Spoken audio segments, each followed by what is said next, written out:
साथियों, हमारे सबके बीच में अखिल भारतीय कांग्रेस कमेटी की राष्ट्रीय महासचिव हमारी दीदी प्रियंका गांधी जी आपके बीच में आ चुके हैं। जोरदार तालियों से उनका इस्तेमाल करें और एक बार जोरदार नारा लगा। अरे आप नीचे हो जाइए। प्रियंका गांधी राम प्रताप सिंह।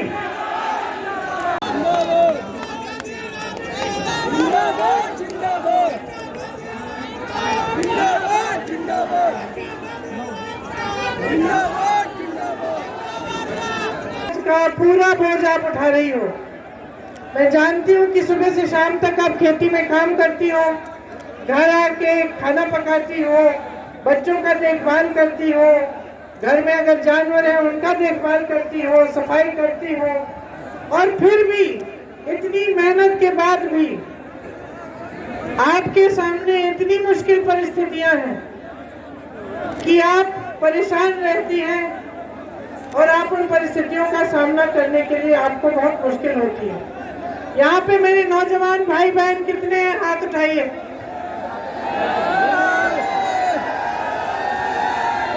मैंने सुना है कि यहाँ से प्रवास बहुत होता है बाहर, मुंबई में और दूसरे प्रदेशों में, सही बात है? क्यों होता है ये प्रवास? हो अपने पैरों पे खड़े होने के काबिल हो, लेकिन यहाँ पे तुम्हें आपको मौका नहीं दिया जा रहा है, ये सही बात है?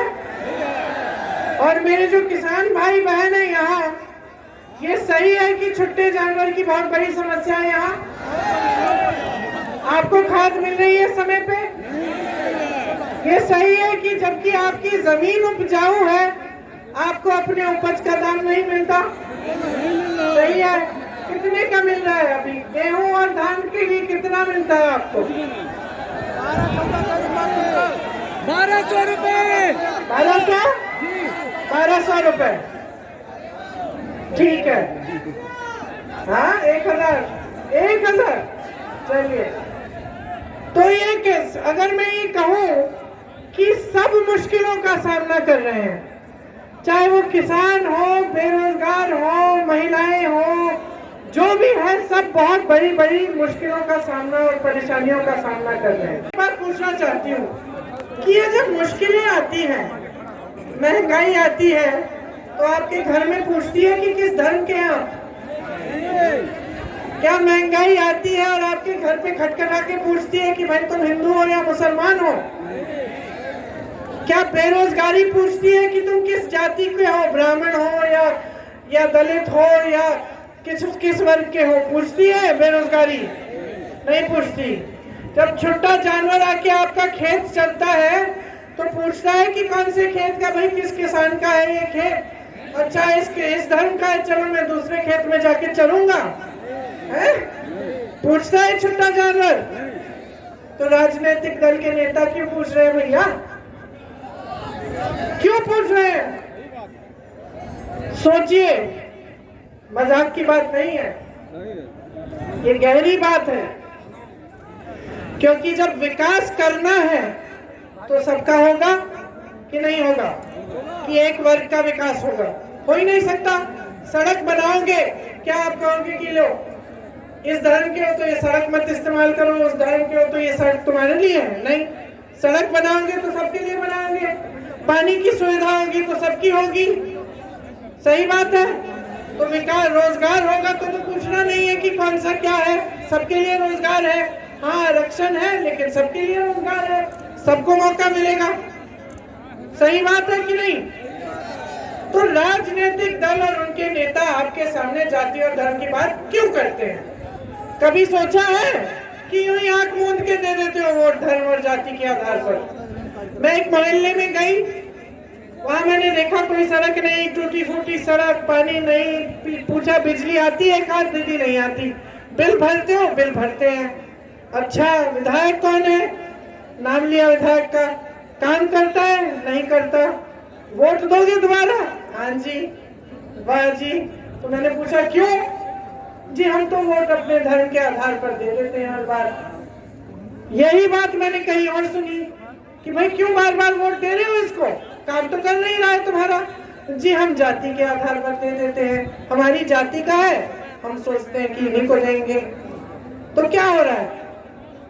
आप आंख मूंद के धर्म के आधार पर, जाति के आधार पर ऐसे राजनीतिक दलों को आगे बढ़ा रहे हो जिनके नेता समझ गए भैया कि आपके लिए काम करने की जरूरत ही नहीं है। वो समझ गए हैं कुछ मत करो, 5 साल आराम करो, राज करो, सत्ता में बैठो, सब खुशियां तुम्हारी रहे, तुम ही फूलो फलो, 5 साल बाद मंच पे पहुंच जाना, कोई बड़ी बड़ी घोषणाएं कर देना, साथ साथ कह देना कि भैया धर्म के, हम आपके धर्म की सुरक्षा करेंगे, हम आपकी जाति की सुरक्षा करेंगे, वोट मिल जाएगा। तो काम क्यों करेंगे ये नेता? और आदत किसने डाली है? जनता डाली है। अच्छी आदत है कि बुरी है? अरे घर में अपने बेटे की आदत डाल दो कि कोई काम करने की जरूरत नहीं है, उसको खिलाते पिलाते रहोगे तो निकम्मा होगा कि नहीं? तो जाके बाहर जाके नौकरी ढूंढ के तुम्हारे लिए कमाएगा कि नहीं? नहीं कमाएगा। तो जब इतनी समझदारी अपने परिवार के लिए, इतनी समझदारी अपने बच्चों की परवरिश के लिए, तो अपने विकास के लिए और अपनी राजनीति में इतनी समझदारी क्यों नहीं दिखा रहे हो? ये मेरी शिकायत है आपसे। आपने इन नेताओं को इतनी हिम्मत दे दी है, आपने इन नेताओं को, और ये जो राजनीतिक दल है, बसपा, समाजवादी, भाजपा, इतनी हिम्मत दे दी है आपने इनको कि कुछ नहीं करेंगे, लेकिन मंच पे खड़े होकर आपसे झूठ बोल के, आपसे धर्म के आधार पर, जाति के आधार पर वोट लेके वो फिर से सत्ता में आएंगे। और ये जो आपने आदत डाली है, इससे नुकसान उनका नहीं हो रहा है।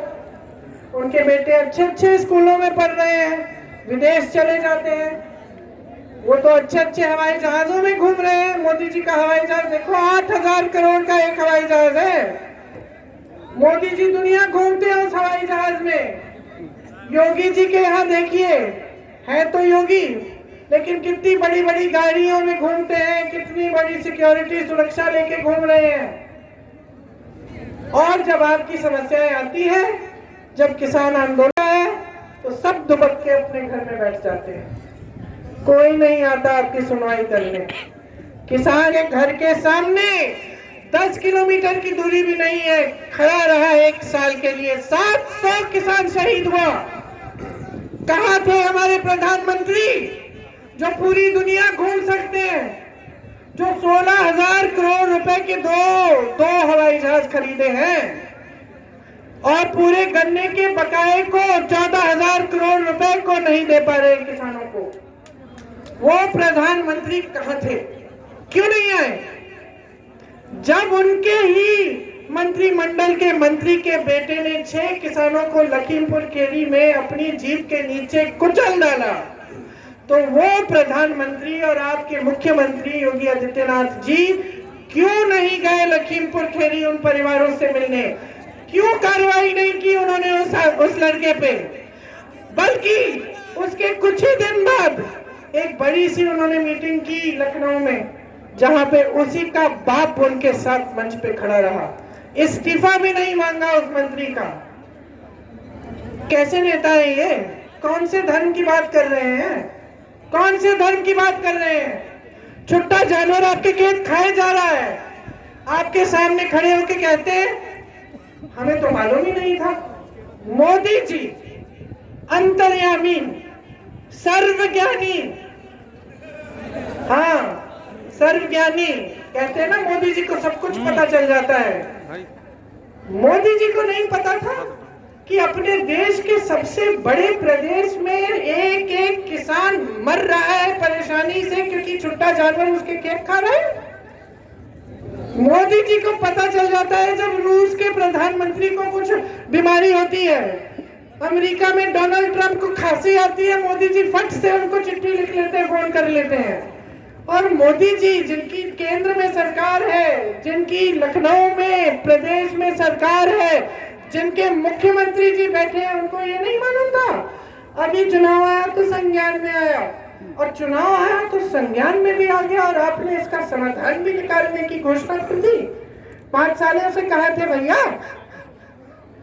5 सालों से जब उत्तर प्रदेश में नौजवान अपनी रोजी रोटी नहीं कमा पा रहा है, जब महिलाओं पर अत्याचार हो रहे हैं, जब किसान अपनी रोजी रोटी नहीं कमा पा रहा है, तो आप दिखते नहीं हो। 5 साल बाद जब दुनिया का भ्रमण कर लिया, हर जगह फोटो खिंचा ली, हर प्रधानमंत्री के साथ, हर राष्ट्रपति के साथ, फिर आप पधारते हैं यूपी में चुनाव के समय। आपने 70 लाख नौकरियां देने का वादा किया था, अब आप मंच पे खुद कह रहे हैं कि 4 लाख नौकरी दिलवाई है, तो बाकी कहां गई? आपकी सरकार ने, भाजपा की सरकार ने 12 लाख सरकारी पद खाली रखे हुए 5 सालों से। क्या 5 सालों से उनको बेरोजगार नौजवान नहीं दिखे? यूपी में भी कितने बेरोजगार हो, जरा हाथ उठाओ। ये देखो, इस सभा में होंगे 6,000 7,000 बेरोजगार नौजवान, तो आपको नहीं दिख रहे थे? आपने पद क्यों नहीं भरे? क्यों नहीं भरे? क्योंकि आदत डाल दी है जनता ने, आदत डाल दी है भाई और बहनों, आपने बहुत बड़ा बना दिया है आपने इनको, हद से ज्यादा। और इस राजनीति से सबसे बड़ा नुकसान आपको हो रहा है, आपके प्रदेश को हो रहा है। आपके प्रदेश में, उत्तर प्रदेश में, ये हमारे प्रदेश में इतना हुनर है कि यहाँ से बंबई, कलकत्ता, दिल्ली में लोग जा रहे हैं, काम कर रहे हैं, अपना हुनर दिखा रहे हैं, कमा रहे हैं। हमारे प्रदेश में, उत्तर प्रदेश में जो खेती है, जो जमीन है, इतनी उपजाऊ है कि यहाँ का किसान बहुत तरक्की कर सकता था, लेकिन आज उसको ना अपने उपज का दाम दे रहे हैं सरकार, ना उसको इस समस्या से छुटकारा दे रही है, बल्कि बड़ी बड़ी बिजली के बिल, बड़ी बड़ी पेट्रोल डीजल के बिल दे रही है। क्यों हो रहा है ये सब? समझ लीजिए। अब मैं बहुत गहरी बात कहने वाली हूं, ध्यान से सुनिए। आपको गरीब रखा जा रहा है, आपको गरीब जानबूझकर रखा जा रहा है। रोजगार से पता चलता है। देखिए, खाली पद है 12 लाख, ठीक है, आपने नहीं भरे, लापरवाही होगी। बाकी रोजगार कहां से आते हैं? बाकी रोजगार छोटे दुकानदार, छोटे बिजनेस, छोटे मैन्युफैक्चरिंग के यूनिट से आते हैं। ये हमारे देश की रीढ़ की हड्डी है। आपने उन बिजनेसों को क्या किया? तकरीबन सारे के सारे बंद होने के कगार पे हैं। जो छोटा दुकानदार है वो कमा नहीं पा रहा है। आपने उस पर नोटबंदी कर दी, जीएसटी कर दी, लॉकडाउन आया, कोरोना आया, बड़े बड़े बिल थोप दिए, वो बंद होने के कगार पे है। और कहां से आते हैं रोजगार? बड़ी जो सरकारी संस्थाएं थी, जो पब्लिक यूनिट कहते हैं इसको, पब्लिक यूनिट क्यों? पब्लिक की संस्थाएं जो पब्लिक को रोजगार देती हैं, इनका क्या किया है इन्होंने? बेच दिया। सब अपने बड़े बड़े उद्योगपति दोस्तों को बेच डाला। अरे रेलवे को बेच डाला था 3 जगह से, सरकारी पद खाली, भरे नहीं, संस्थाएं, पब्लिक सेक्टर यूनिट बेच डाले, छोटे दुकानदार, छोटी मैन्युफैक्चरिंग के यूनिट, छोटे व्यापारी बंद होने के कगार पे। और आपकी हिम्मत की आप कह रहे हो कि हम रोजगार दिलवाएंगे? आपकी नीति ने तो सबको बर्बाद कर दिया है। आपकी नीतियां तो सिर्फ अमीरों के लिए, अपने बड़े बड़े उद्योगपति मित्रों के लिए बन रही हैं। ये किसान कानून क्या थे? ये किसान कानून, किसान की मेहनत, किसान की का खून पसीना और कमाई कौन? उनके बड़े बड़े उद्योगपति। यही तो थे किसान के कानून। अच्छा, आपने आंदोलन किया, साल भर से तो ये निकले नहीं, चुनाव आने लगा, घबरा गए, कहा कि ये तो अब किसान तो अडिग है, हिल नहीं रहा है, कुछ तो करना पड़ेगा। माफी मांगी, रोए धोए, कानून वापस ले लिए। ये आपको राशन का बोरा देते हैं, महीने देते हैं कि नहीं? आपको तो मिल ही नहीं रहा है, कह रही हैं। लेकिन कुछ लोगों के घर राशन के बोरे भेजते हैं और कहते हैं कि खाता खोलिए, पैसे भेज देंगे। ठीक है, मैं इनसे पूछ रही हूँ, प्रधानमंत्री श्री नरेंद्र मोदी जी, मुख्यमंत्री श्री योगी आदित्यनाथ जी, आप जब अगली बार आएंगे उत्तर प्रदेश की जनता के सामने मंच पे खड़े होंगे, आप वचन दीजिए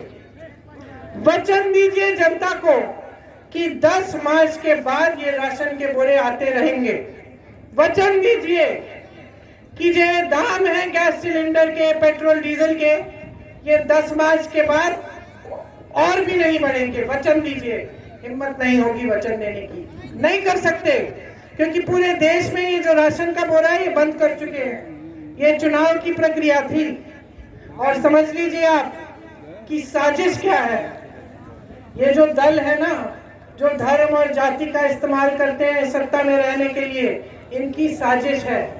जनता गरीब रहे, नौजवान की जो ऊर्जा है, जो काम करने की हिम्मत है, उसको ऐसे ही रखें, उसको रोजगार नहीं दें, ताकि उसी ऊर्जा का इस्तेमाल, उसी गुस्से का इस्तेमाल धर्म और जाति की राजनीति के लिए हो पाए। समझे आप? आपको गरीब रखने से फायदा उठा रहे हैं। ये नहीं चाहते कि आप सशक्त बनो।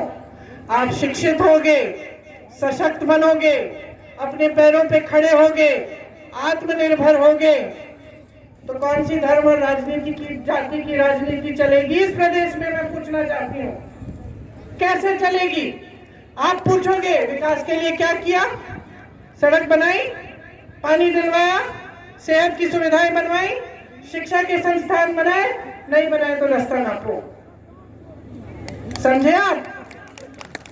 आपको गरीब और निर्भर रखने की योजना है। ये जो एक बोरा राशन देते हैं ना आपको, और प्रधानमंत्री खुद कहते हैं कि एक माता ने बोला कि हमने इनका नमक खाया है क्योंकि इन्होंने राशन का बोरा दिया हमने। अच्छा, ये लोकतंत्र है, इसमें पब्लिक किसी नेता का नमक नहीं खाती। ये लोकतंत्र है। लोकतंत्र में सत्ता पब्लिक का होता है, शक्ति पब्लिक की होती है, किसी नेता की नहीं होती। नेता को आपसे मिलती है उधार में, वापस ले लो अगर नेता काम नहीं करता। समझ लो कि आपको क्या किया जा रहा है। आपको गरीब रखा जा रहा है ताकि उस राशन के बोरे पे आप निर्भर रहें, ताकि वो 200-400 रुपए जो आपके खाते में आते हैं उस पर आप निर्भर रहें। क्या 10 साल पहले, 15 साल पहले ये परिस्थितियां थी? 10 साल 15 साल पहले जब मनरेगा वगैरह आया था तो नौकरी ढूंढने के लिए बाहर जाते थे, कमा लेते थे थोड़ा बहुत। ये नहीं था कि आप उस राशन के बोरे का इंतजार करते थे और जब वो मिलता था आप सोचते थे कि सरकार ने एहसान किया है। कोई किसी पे एहसान नहीं करता है इस दुनिया में, और खास तौर से राजनीति में कोई किसी पे एहसान नहीं करता। नेता नहीं है अगर आपके पास नहीं आता, लेकिन आप भूल गए हो, बुरी आदत डाल दिया आपने। अब कांग्रेस पार्टी आपके सामने खड़ी है, मैं यहाँ आई हूँ, मैं कुछ घोषणाएं करूंगी, मैं बताऊंगी कि कांग्रेस पार्टी आपके लिए क्या करना चाहती है, और मैं आपको समझाने की अभी कोशिश करूंगी कि आपको मुझ पर भरोसा क्यों करना चाहिए। क्योंकि मैं कुछ बातें कह रही हूँ, शायद मेरी पार्टी ने पहले करके भी दिखाई है, इस पर भरोसा करिए। या फिर आपको लगे कि हाँ 3 साल से इनके नेता, इनके पदाधिकारी तो कुछ घोषणा करने जा रहे हैं। छत्तीसगढ़ में कांग्रेस की सरकार है, कांग्रेस की सरकार ने इस समस्या को सुलझा दिया है। ये छत्तीसगढ़ में सबसे बड़ी समस्या थी। क्या किया सरकार ने? सरकार ने कहा कि आप अगर छुट्टे जानवर का देखभाल करोगे तो सरकार आपसे 2 रुपए किलो उस जानवर का गोबर खरीदेगी। अब हंसो आप कि गोबर खरीद के भैया सरकार क्या करेगी, लेकिन सुनिए, सरकार ने गोबर खरीद के स्वयं सहायता समूह में महिलाएं जो काम करती है ना उनको दिया, उससे खाद बनवाई, और फिर वो खाद उन समूह से खरीदी तो महिला का फायदा हुआ। उस खाद से उस गोबर से गोबर गैस बनाई, गोबर का इस्तेमाल हुआ, जनता का फायदा हुआ। इससे क्या हुआ? जनता ने उन जानवरों का देखभाल करना शुरू किया, क्योंकि उन जानवरों से कमाई हो रही थी जनता की। 2 रुपए किलो गोबर मिल रही थी सरकार को, और जनता को 2 रुपए मिल रहा था हर किलो के लिए। समस्या सुलझ गई, उसका समाधान निकल गया। आज छत्तीसगढ़ में जाइए, कहीं छोटा जानवर नहीं दिख रहा है। अब आई आपकी उत्तर प्रदेश की भाजपा की बड़ी धार्मिक सरकार, पानी नहीं दिया, तमाम गौशालाओं में तो छत भी नहीं है। वीडियो देखे हमने पिछले साल, कितने सारे निकले थे। गाय मर रही है, पानी नहीं है, चारा नहीं है। जेसीबी से उठा के 10-10 गाय को यूं धरा जा रहा है, उनके ऊपर मिट्टी डाली जा रही है। जिंदा है उसको गाड़ा जा रहा है। कुत्ते घूम रहे हैं और गाय को यूं चुग रहे हैं, गाय के घाव को नोच रहे हैं, खा रहे हैं जिंदा गाय को। ये है इनका धर्म, ये है इनका बनावटी धर्म, जिस आधार पर आपसे ये मांग रहे हैं वोट। सबसे बड़ा धर्म नेता का सेवा होता है, यही भगवत गीता में लिखा है। किसी भी पंडित से पूछ लीजिए, किसी भी ग्रंथ को पढ़ लीजिए, चाहे वो भगवत गीता हो, चाहे मुसलमानों से पूछिए कुरान शरीफ में क्या लिखा है, चाहे बौद्ध धर्म में पूछिए कि बुद्ध भगवान ने क्या कहा था, चाहे ईसाइयों से पूछिए कि उनके ईसा मसीह ने क्या कहा था। सबने एक ही चीज कही थी नेता के लिए, सबसे बड़ा धर्म आपका है सेवा, और इस धर्म को इस्तेमाल मत करो। सब धर्मों में लिखा है कि धर्म का दुरुपयोग नहीं करना चाहिए। ये धर्म का दुरुपयोग करके आपके सामने धर्म के आधार पर वोट मांग रहे हैं। समझ लीजिए, आपको गरीब रखने की साजिश है। आपका विकास कभी इस तरह की राजनीति से नहीं होगा। सिर्फ और सिर्फ इनके नेता विकास करते रहेंगे। कांग्रेस पार्टी कह रही है कि किसानों के जितने भी कर्ज थे पूरे माफ किए जाएंगे अगर हमारी सरकार आए। हमारी सरकार ने 72,000 करोड़ कर्ज माफ किए थे पहले, आपको याद होगा। हम समझ रहे हैं कि कितनी परेशानियां हैं आपकी, इसलिए हम कह रहे हैं फिर से करेंगे। हम कह रहे हैं कि ये जो बिजली के बड़े बड़े बिल होते हैं ना, इनको हम आधा करेंगे। हम कह रहे हैं कि जो दुकानदार, जो छोटे व्यापारी कोरोना के समय बिजली के बिल भर रहे थे, बकाया है उनका, उस बकाये को हम साफ कर रहे हैं। हम कह रहे हैं मेरे नौजवान साथियों कि अगर आप में से कोई अपना बिजनेस शुरू करना चाहे, 5 लाख रुपए सरकार आपको 1% ब्याज पे देगी। इन्होंने खाली रखे हैं ना पद, हम कह रहे हैं कि सबसे पहले हम इन पदों को खाली इनको भरेंगे, और इसके अलावा हम 8 लाख नए रोजगार बनाएंगे। जहां जहां हुनर है उत्तर प्रदेश में, वहां उस हुनर के लिए पूरी सुविधा देंगे। खास तौर से नौजवानों के लिए, आप अपने बिजनेस खड़ा करना चाहते हैं, आप कारोबार खोलना चाहते हैं, आपको पूरी मदद मिलेगी सरकार की।